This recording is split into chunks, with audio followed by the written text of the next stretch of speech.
ಸುಬ್ರಹ್ಮಣ್ಯ ಪ್ರಾಥಮಿಕ ಆರೋಗ್ಯ ಕೇಂದ್ರದ ಆಂಬ್ಯುಲೆನ್ಸ್ ಚಾಲಕ ಜುಲೈ 22ರಿಂದ ನಾಪತ್ತೆಯಾಗಿರುವ ಘಟನೆ ನಡೆದಿದೆ. ಆಂಬ್ಯುಲೆನ್ಸ್ ಚಾಲಕ ಹೊನ್ನಪ್ಪ ದೇವರಗದ್ದೆ ನಾಪತ್ತೆಯಾಗಿರುವ ವ್ಯಕ್ತಿ. ಈ ಬಗ್ಗೆ ಸುಬ್ರಹ್ಮಣ್ಯ ಪೊಲೀಸ್ ಠಾಣೆಯಲ್ಲಿ ಪ್ರಕರಣ ದಾಖಲಾಗಿದ್ದು ಹುಡುಕಾಟ ಆರಂಭಿಸಲಾಗಿದೆ.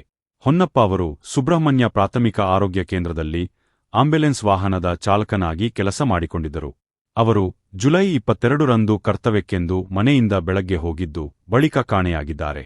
ಅಲ್ಲದೆ ಅಗ್ರಹಾರ ದೇವಸ್ಥಾನದ ಬಳಿಯಿಂದಾಗಿ ಕುಮಾರಧಾರ ನದಿ ಕಡೆ ಹೋಗುತ್ತಿರುವುದು ಅಲ್ಲಿನ ಸಿಸಿಟಿವಿ ಕೆಮೆರಾದಲ್ಲಿ ದಾಖಲಾಗಿದ್ದು, ಈ ಹಿನ್ನೆಲೆ ನದಿಗೆ ಹಾರಿರುವ ಶಂಕೆಯಿದ್ದು ಕುಮಾರಧಾರ ನದಿಯಲ್ಲಿ ಹುಡುಕಾಟ ಆರಂಭಿಸಲಾಗಿದೆ.